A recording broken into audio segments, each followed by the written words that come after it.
नमस्कार। आज हम इस्लाम के इतिहास के एक बहुत ही अहम मोड़ पर थोड़ी गहराई से बात करेंगे। वो मोड़ जिसने दुनिया के करोड़ों मुसलमानों को दो बड़े समुदायों में बांट दिया, शिया और सुन्नी। जी। और ये विभाजन कोई कल परसों की बात नहीं है। इसकी जड़ें तो लगभग 1400 साल पुरानी है। बिल्कुल। और हमारे पास जो जानकारी है, जो ऐतिहासिक डिटेल्स हैं, विश्लेषण है, वो हमें इस काफी जटिल मुद्दे को समझने में मदद करेंगे। हाँ, और ये सिर्फ इतिहास नहीं है। जैसा आपने कहा, आज की दुनिया, आज की राजनीति, समाज, उसे समझने के लिए भी ये जरूरी है। सही कहा। तो आज हम कोशिश करेंगे कि ये जो इतना लंबा विवाद है, इसके मुख्य कारण क्या थे, कौन सी घटनाएं अहम थी, मतलब ये शुरू कैसे हुआ और आज ये कहाँ खड़ा है। चलिए शुरू करते हैं। तो जैसा कि हमारे स्रोत बताते हैं, ये सारा मामला पैगंबर हजरत मोहम्मद सल्लल्लाहु अलैहि वसल्लम के इंतकाल यानी 632 ईस्वी में उनके देहांत के ठीक बाद शुरू हुआ, है ना? जी हाँ, बिल्कुल वहीं से।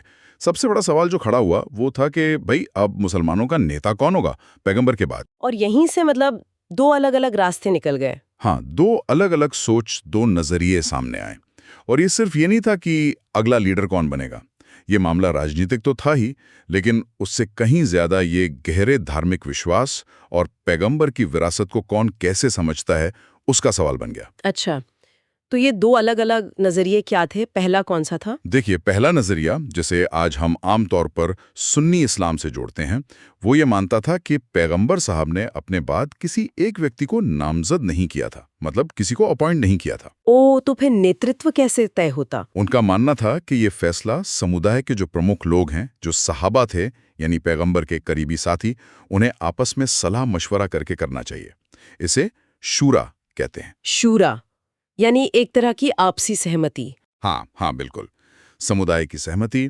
और इसी शूरा के आधार पर सुन्नी मान्यता के मुताबिक हजरत अबू बकर, जो पैगंबर के बहुत करीबी साथी और ससुर भी थे, उन्हें पहला खलीफा यानी नेता या उत्तराधिकारी चुना गया। अच्छा, अबू बकर पहले खलीफा बने। जी। उनके बाद फिर हजरत उमर, फिर हजरत उस्मान। तो सुन्नियों के लिए खलीफा की भूमिका क्या है? वो मुख्य रूप से समुदाय का राजनीतिक और सामाजिक नेतृत्व करे और इस्लामी कानून, शरीयत, उसको लागू करे। समझ गए। ये हुआ सुन्नी नजरिया। अब दूसरा नजरिया क्या था, जिसे शिया समुदाय मानता है? हाँ, शिया समुदाय का मानना इससे अलग है। उनका विश्वास है कि पैगंबर ने अपना उत्तराधिकारी बिल्कुल साफ तौर पर तय कर दिया था। वो एक खास वाक़ये का जिक्र करते हैं, गदीर खूम। गदीर खुम, ये क्या था? ओह, तो मतलब उनके हिसाब से ये फैसला पैगंबर ने खुद अल्लाह के हुक्म से किया था, समुदाय पर नहीं छोड़ा था। बिल्कुल। इसीलिए शिया ये मानते हैं कि पैगंबर के बाद नेतृत्व का जो सही हक है, वो सिर्फ हजरत अली का था और उनके बाद उनके वंशजों का, जिन्हें वो इमाम कहते हैं। इमाम? जी, इमाम। और इसीलिए वो पहले तीन खलीफाओं यानी अबू बकर, उमर और उस्मान के नेतृत्व को वैध नहीं मानते, क्योंकि उनके मुताबिक वो पद तो हजरत अली के लिए था। यहीं से शिया शब्द भी आता है। शियाने अली मतलब अली के समर्थक। ये तो वाकई बहुत ही बुनियादी फर्क है। एक तरफ समुदाय चुने, दूसरी तरफ पैगंबर द्वारा नामित और वंशानुगत उत्तराधिकार। हाँ, और ये फर्क सिर्फ इस पर नहीं था कि नेता कौन हो, बल्कि इस पर भी था कि नेता की भूमिका क्या हो। जैसा हमने कहा, सुन्नी नजरिए में खलीफा मुख्य रूप से एक प्रशासक, एक लीडर है। हाँ, राजनीतिक और सामाजिक लीडर। जी। और उनके लिए गाइडेंस क्या है?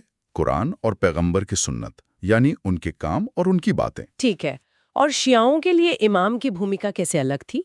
शियाओं के लिए इमाम सिर्फ एक शासक नहीं है, वो अल्लाह की तरफ से नियुक्त एक रूहानी रहनुमा है, एक आध्यात्मिक मार्गदर्शक। उन्हें मासूम माना जाता है, मतलब जो गलतियों और गुनाहों से पाक हों। मासूम? ओ। हाँ, और उनका मानना है कि इमामों के पास कुरान की गहरी समझ, उसकी सही तफसीर करने का एक खास इल्म होता है, और वही इंसानियत को सही रास्ता दिखा सकते हैं। खास तौर पर जो इस्ना अशरी या 12 इमामी शिया हैं, वो मानते हैं कि ये सिलसिला 12 इमामों तक चला। तो यहाँ इमाम का पद बहुत ज़्यादा रूहानी अहमियत रखता है। अच्छा, तो एक तरफ शरीयत और समुदाय पर ज्यादा जोर है और दूसरी तरफ इमाम के व्यक्तिगत मार्गदर्शन और उनके इल्म पर। ये वाकई बताता है कि ये विभाजन कितना गहरा था शुरू से ही। निश्चित रूप से ये सिर्फ कौन पावर में रहेगा इसकी लड़ाई नहीं थी। ये तो इस्लाम की रूह क्या है, हिदायत कहाँ से मिलेगी, अल्लाह की मर्जी क्या है, इन सब की व्याख्या से जुड़ा एक बुनियादी वैचारिक मतभेद बन गया था। चलिए इतिहास में थोड़ा सा आगे बढ़ते हैं। अक्सर एक घटना का जिक्र आता है जिसने इस विभाजन को और पक्का कर दिया, ऐसा कहा जाता है, करबला की घटना। हाँ, करबला, इसका क्या महत्व है? ये इतनी निर्णायक क्यों मानी जाती है? करबला की जो त्रासदी है 680 ईस्वी की, वो शिया इतिहास, उनकी पहचान, उनकी सोच, उसके बिल्कुल केंद्र में है। ये एक ऐसी घटना है जिसने जो पहले से मतभेद थे ना, उन्हें एक बहुत गहरे भावनात्मक जख्म में बदल दिया। एक ऐसा जख्म जो शायद कभी भरा ही नहीं। आखिर हुआ क्या था करबला में, कुछ बताएंगे? हाँ, उस वक्त उमैयद खलीफा यजीद की हुकूमत थी।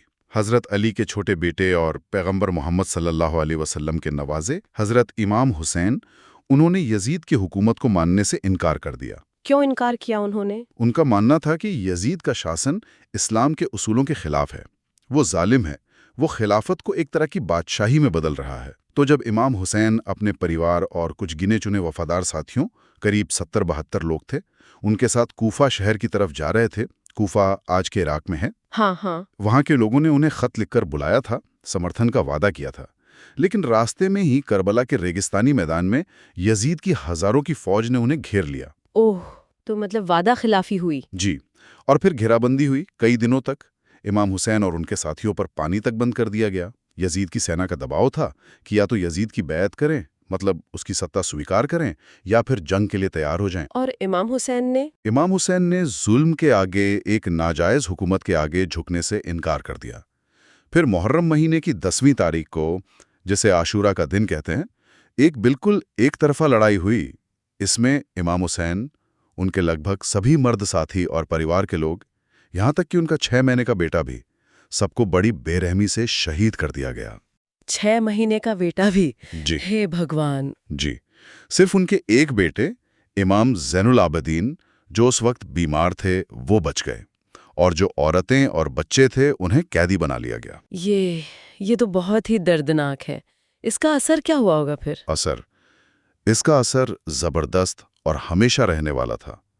शिया समुदाय के लिए इमाम हुसैन की ये शहादत जुल्म के खिलाफ, नाइंसाफी के खिलाफ, झूठ के खिलाफ, सच्चाई, हक और उसूलों के लिए खड़े होने की सबसे बड़ी मिसाल बन गई।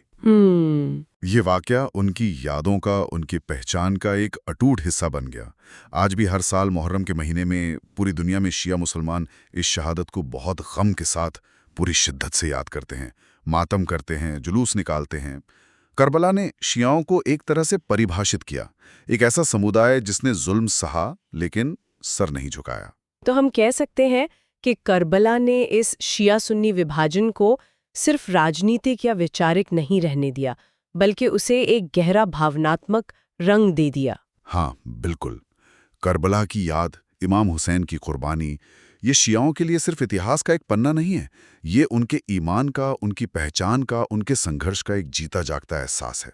और इसने यकीनन दोनों समुदायों के बीच जो खाई थी उसे और चौड़ा किया और उसे बहुत ज़्यादा इमोशनल बना दिया। ठीक है, तो हमने दिखा कि शुरुआत हुई नेतृत्व के सवाल से, फिर करबला ने उसे एक भावनात्मक मोड़ दिया, बहुत गहरा। लेकिन क्या ये विवाद हमेशा सिर्फ धार्मिक या भावनात्मक ही रहा, या इसमें सत्ता और राजनीति का भी कुछ खेल था? स्रोत तो यही बताते हैं। हाँ, देखिए, इतिहास तो यही बताता है। ये जो धार्मिक और वैचारिक मतभेद है ना, इनका राजनीतिक ताकतों ने अपने फायदे के लिए जमकर इस्तेमाल किया है। धर्म और राजनीति ये अक्सर ऐसे घुल मिल जाते हैं कि इन्हें अलग करना बड़ा मुश्किल हो जाता है। और सत्ता की जो लड़ाई होती है उसने अक्सर इन मतभेदों को हवा दी है, कई बार इसे हिंसक भी बना दिया। कोई उदाहरण दे सकते कैसे सत्ता ने इस विभाजन का इस्तेमाल किया? बिल्कुल, आप इस्लामी इतिहास देखें, सदियों का कई सल्तनतें आईं, साम्राज्य बने। शुरू में उमैयद आए, फिर अब्बासी आए, फिर मिस्र में फातिमी सल्तनत बनी, वो इस्माइली शिया थे। अच्छा। और फिर बाद में दो बहुत बड़ी ताकतें आमने सामने आईं। एक तरफ सुन्नी उस्मानी यानी ऑटोमन साम्राज्य, जिसका सेंटर तुर्की और मिडिल ईस्ट था, और दूसरी तरफ ईरान में सफवी साम्राज्य, जिसने 12 इमामी शिया इस्लाम को ईरान का राजकीय धर्म बना दिया। ओ, तो इन दो बड़े साम्राज्यों के बीच ये शिया सुन्नी पहचान एक मुद्दा बन गई। हाँ हाँ, बहुत बड़ा मुद्दा। उस्मानी और सफवी साम्राज्यों के बीच सदियों तक लड़ाई चली, राजनीतिक भी, फौजी भी। और इस लड़ाई में धार्मिक पहचान एक बड़ा हथियार थी। कैसे? मतलब कैसे इस्तेमाल करते थे वो इसे? दोनों तरफ के शासक अपनी जनता को एकजुट करने के लिए, अपनी हुकूमत को जायज ठहराने के लिए और दुश्मन को बदनाम करने के लिए शिया या सुन्नी पहचान का इस्तेमाल करते थे। वो अक्सर अपने उलेमा, अपने धार्मिक विद्वानों से अपने हक में फतवे दिलवाते थे। इस राजनीतिक टकराव का असर जमीन पर भी पड़ता था। आम लोगों के बीच, समुदायों के बीच शक और दुश्मनी बढ़ती थी। और जब सत्ता के लिए जंग होती थी तो अक्सर पिस्ते आम शिया और सुन्नी ही थे। तो मतलब जो शायद शुरू में एक अंदरूनी धार्मिक बहस या मतभेद था, उसे राजनीतिक ताकतों ने, अपनी महत्वाकांक्षाओं ने एक बड़े टकराव में बदल दिया। बिल्कुल सही कहा आपने। राजनीतिक सत्ता की जो चाहत होती है, उसने ये जो धार्मिक दरारें पहले से मौजूद थीं, उन्हें और गहरा किया, उन्हें एक तरह से संस्थागत बना दिया और कई बार तो बड़े खूनी संघर्षों को जन्म दिया। इतिहास में ऐसे बहुत उदाहरण हैं। तो ये तो हुई इतिहास की बात। अब अगर हम आज के दौर में आए, स्रोत कहते हैं कि आज इस विवाद का जो रूप है वो धार्मिक से ज्यादा भू राजनीतिक, मतलब जियोपॉलिटिकल हो गया है। इसका क्या मतलब है? इसका मतलब ये है कि हालांकि जड़ें तो धार्मिक इतिहास में ही हैं, इसमें कोई शक नहीं, लेकिन आज ये लड़ाई ज्यादातर देशों के बीच अपने असर को बढ़ाने की, रीजन में पावर बैलेंस की, राजनीतिक विचारधाराओं की और यहां तक कि आर्थिक हितों की लड़ाई के तौर पर सामने आती है। अच्छा। हाँ, धार्मिक पहचान आज भी अहम है, ऐसा नहीं है कि वो खत्म हो गई है, लेकिन अक्सर वो एक बड़े राजनीतिक खेल का मोहरा बन जाती है। और इसका सबसे बड़ा उदाहरण शायद आज हमें मिडिल ईस्ट में देखने को मिलता है। हाँ बिल्कुल, आज इसका सबसे साफ, सबसे ज्वलंत उदाहरण है मिडिल ईस्ट में ईरान और सऊदी अरब के बीच जो जबरदस्त खींचतान चल रही है। ईरान, जो एक शिया अक्सरियत वाला मुल्क है, एक इस्लामी जमहूरिया है, वो खुद को रीजन के शियाओं के एक तरह से सरपरस्त के तौर पर देखता है। और वहीं दूसरी तरफ सऊदी अरब है, एक सुन्नी अक्सरियत वाली राजशाही।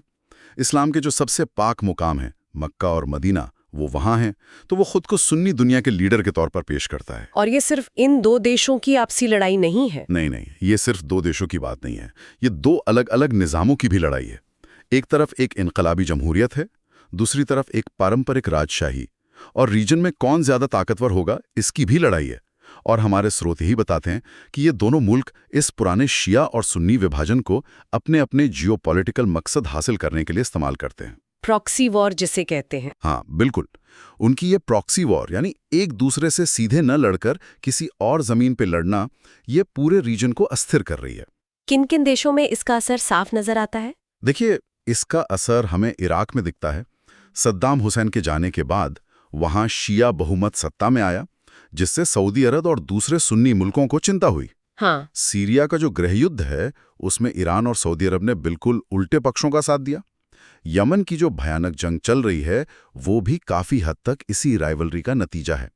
लेबनान में हिजबुल्लाह, जो एक शिया संगठन है, और सुन्नी गुटों के बीच जो तनाव है, उसमें भी ये बाहरी असर दिखता है। यहां तक कि पाकिस्तान और अफगानिस्तान जैसे देशों में भी जो शिया सुन्नी तनाव कभी कभी भड़कता है, उसमें भी बाहरी ताकतों का हाथ होने की बात कही जाती है। तो मतलब ये है कि 1400 साल पुराना एक धार्मिक ऐतिहासिक विवाद आज अंतर्राष्ट्रीय रिश्तों और क्षेत्रीय लड़ाइयों का एक बहुत अहम हिस्सा बन गया है। हाँ, काफी हद तक।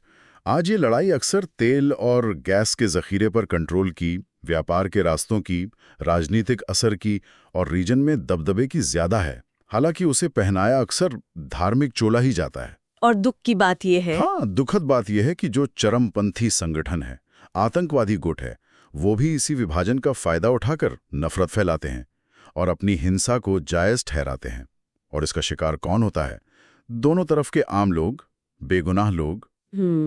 तो अगर हम इस पूरी बातचीत को समेटें, शुरुआत हुई पैगंबर मोहम्मद सल्लल्लाहु अलैहि वसल्लम के बाद नेतृत्व कौन करेगा, इस सवाल से। सुन्नी समुदाय ने अबू बकर को चुना, शिया समुदाय ने हजरत अली को पैगंबर द्वारा नामित माना। जी। फिर 680 ईस्वी में करबला की वो दर्दनाक घटना हुई, जिसने इस विभाजन को भावनात्मक तौर पर बहुत गहरा कर दिया। खास तौर पर शिया समुदाय के लिए ये जुल्म के खिलाफ खड़े होने का प्रतीक बन गया। उसके बाद सदियों तक अलग अलग इस्लामी ताकतों ने, सल्तनतों ने अपने राजनीतिक फायदे के लिए इस धार्मिक विभाजन का इस्तेमाल किया, जिससे ये दरार और चौड़ी हुई और कई बार हिंसक भी हुई। हाँ, और आज ये मुद्दा अपने धार्मिक जड़ों के साथ साथ मुख्य रूप से एक जियोपॉलिटिकल लड़ाई का रूप ले चुका है, जिसका अखाड़ा बना हुआ है मिडल ईस्ट और जिसके मुख्य खिलाड़ी हैं ईरान और सऊदी अरब। और उनकी ये प्रतिद्वंदिता कई देशों में अस्थिरता और हिंसा को बढ़ा रही है। ये समझना वाकई बहुत जरूरी है कि इतिहास की जो परतें हैं वो कैसे आज को शक्ल देती हैं। ये सदियों पुराने मतभेद, ये धार्मिक व्याख्याएं, ये ऐतिहासिक घटनाएं, ये आज भी लाखों करोड़ों लोगों की पहचान, उनकी सियासत, उनके आपसी रिश्तों को मुतासिर कर रही हैं। सही। इसे हम सिर्फ अतीत का एक किस्सा मानकर नजरअंदाज नहीं कर सकते, क्योंकि ये आज की दुनिया की और खासतौर पर रीजनल हकीकतों को समझने के लिए बहुत अहम है। बिल्कुल सही कहा। और ये हमें इस सवाल पर सोचने को मजबूर करता है कि आज की इस उलझी हुई दुनिया में, जहां इतने सारे तनाव हैं, झगड़े हैं, क्या हम इतिहास की इन गहरी जड़ों को, जैसे ये शिया सुन्नी विभाजन है, इसको समझे बिना आज के जियोपॉलिटिकल टकरावों को पूरी तरह समझ सकते हैं? और क्या ये मुमकिन है कि धार्मिक पहचान और राजनीतिक मफाद यानी हित, इनको कभी पूरी तरह अलग किया जा सके, या ये हमेशा एक दूसरे में उलझे ही रहेंगे? इस पर जरूर सोचिएगा। अगर आपको ये वीडियो पसंद आई है तो इसे ज़रूर लाइक करें, कमेंट सेक्शन में अपना ओपिनियन बताएं और चैनल को ज़रूर सब्सक्राइब करें। मिलते हैं अगली वीडियो में, तब तक के लिए नमस्कार।